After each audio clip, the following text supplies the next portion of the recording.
నమస్తే, welcome to our channel. We stand with Posani అంట. ఎవరు? వైఎస్ఆర్సీపీ వాళ్ళు ట్రెండ్ చేస్తున్నారు. వాడేమైనా స్వతంత్ర సమరయోధుడా? వాడేమైనా దేశం కోసం పోరాడినాడా? వాడేమైనా రాష్ట్రం కోసం పోరాడినాడా? కనీసం వాడేమైనా కుటుంబం కోసం పోరాడినాడా? నోటికొచ్చినట్లు పవన్ కళ్యాణ్ గారిని, పవన్ కళ్యాణ్ గారి పిల్లల్ని, పవన్ కళ్యాణ్ గారి సతీమణిని, చంద్రబాబు నాయుడు గారిని, వాళ్ళ ఇంట్లో పిల్లల్ని, నారా లోకేష్ గారిని దూషించినందుకు కదా అరెస్ట్ చేసింది. ఆయన ఏదో పెద్ద స్వతంత్ర సమరయోధుడైనట్టు వీ స్టాండ్ విత్ పోసాని అంట. అసలు పోసాని కృష్ణమురళిని అరెస్ట్ చేయడానికి కారణమైనటువంటి వీడియో ఇప్పుడు చూద్దాం. వీ స్టాండ్ విత్ పోసాని అన్నారు కదా, ఈడి బాస్ చూడండి.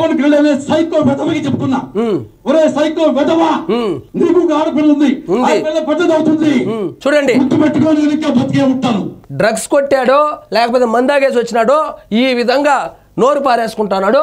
ఇలాంటి లుచ్చాని అరెస్ట్ చేస్తే ఈ లుచ్చ పార్టీ అయినటువంటి YSRCP we stand with Posani అంట. దేనికయ్యా వీ స్టాండ్ విత్ పోసాని అంటే? బూతులు తిట్టించింది మేమే, ఇప్పుడు అరెస్ట్ అయినావు కాబట్టి మేము నీ వెనకాలనే ఉంటామని అర్థమా ఏంది? నాకు అర్థం కాలే.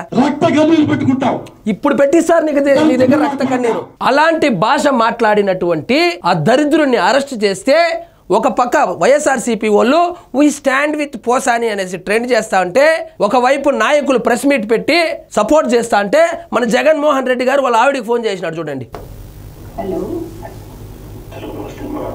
నమస్తే సార్.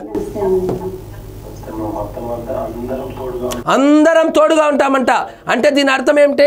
అమ్మా నువ్వేం భయపడద్దు, అందరం తోడుగా ఉంటాము, మనోడిని మళ్ళా పట్టుకొని వస్తాము, మళ్ళా మైక్ పెడతాము, మళ్ళా బూతులు తిట్టిద్దామని చెప్తున్నాడు.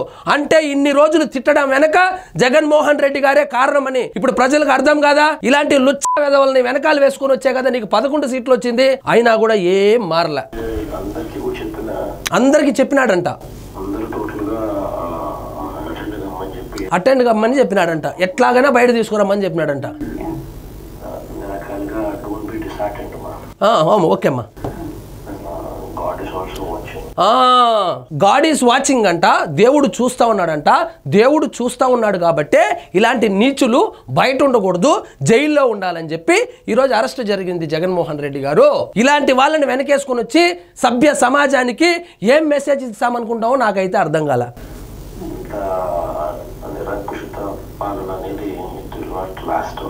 అబ్బా చూడండి, ఆమెకు ఫోన్ చేసి ధైర్యం చెప్తాడు. నిరంకుశ పాలన అంటే ఇది నిరంకుశ పాలనలో అరెస్ట్ జరిగిందంట. నిరంకుశ పాలనలో కాదు అరెస్ట్ చేసింది. ఆయన నోటి దులకు నువ్వు ఇచ్చిన కుక్క బిస్కెట్లు తిని గజ్జి కుక్కలాగా కనపడినోళ్ళ మీద అంతా మురిగినందుకు కదా అరెస్ట్ అయింది. అలాంటి గజ్జి కుక్కని కార్పొరేషన్ వ్యాన్ లో వేసినట్టు తీసుకొని వెళ్తే ఇప్పుడు వాళ్ళ ఆవిడకి ఫోన్ చేసి, అమ్మా నువ్వు ఏం కంగారు పడద్దు, పొన్నవాళ్ళు సుధాకర్ రెడ్డిని ఆల్రెడీ పంపించారు, ఆయన పెద్ద ప్లేడర్, ఆయన పంపించినాను, ఆయన బయటికి తీసుకుని చేస్తాడు, మళ్ళా మనం బూతులు మాట్లాడిద్దామని చెప్తాడు. ఈ మాటలు చెప్తామనే ఫోన్ చేసినాడంట, ధైర్యం చెప్తామని ఫోన్ చేసినాడంట. అన్నకు కూడా ఆ విషయం చెప్పు, భయపడద్దని చెప్పు, అన్న వెనకాల నేను ఉన్నానని చెప్పు, నేనే వెనకాలండి తిట్టించాను కాబట్టి ఖచ్చితంగా అన్నని బయటకు తీసుకొని వస్తానని చెప్తాడు. ఇలాంటి వాళ్లకు సపోర్ట్ చేస్తే జగన్మోహన్ రెడ్డి గారు వచ్చే ఎన్నికల్లో మీకు 11 సీట్లు కూడా రాదు. కార్యకర్తలేమో వీ స్టాండ్ విత్ పోసాని అంటూ ఉన్నారు. వాళ్ళ నాయకుడేమో ఫోన్ చేసి, అమ్మ వెనకుండి తిట్టించింది నేనే కాబట్టి బయట తీసుకుని వచ్చే బాధ్యత కూడా నాదే, ఐఆమ్ విత్ యూ అని చెప్పినాడు. వాళ్ళ నాయకులు ఏం చెప్తున్నాడు చూడండి. పోసాని కృష్ణమురళి గారు ఎప్పుడు కూడా ఒక పద్ధతిగా మాట్లాడేవాడంట. తోపుదుర్తి ప్రకాష్ మాట్లాడుతున్నాడు. పోసాని కృష్ణమురళి గారు ఎప్పుడు కూడా ఒక పద్ధతిగా మాట్లాడంట. చూశారు కదా అసలు పోసాని కృష్ణమురళి ఏం మాట్లాడాడు, ఎందుకు అరెస్ట్ చేశారు, ఎలా అరెస్ట్ చేశారు, దానికి వీళ్ళు ఏ విధంగా సపోర్ట్ చేస్తా ఉన్నారని నేను నా స్టైల్లో వివరించడం జరిగింది. కాబట్టి ఇలాంటి వాళ్ళు సభ్య సమాజంలో ఉండడానికి అనర్హులు. థర్డ్ డిగ్రీ పెట్టి కింద పెడితే పైన నోట్లో నుంచి అవి ఇప్పుడు రావాలి అసలు మాటలు. కాబట్టి ఇట్లా సమాజానికి పట్టినటువంటి ఇట్లాంటి చీడ పురుగులు జైల్లోనే ఉండాలి, కనీసం బెయిల్ కూడా రాకూడదని కోరుకోండి. పోసాని కృష్ణమురళికి బెయిల్ వస్తుందా రాదా అనే విషయాన్ని మీరు కామెంట్లో తెలియజేయండి.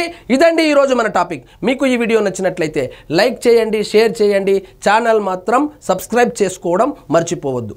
జై హింద్.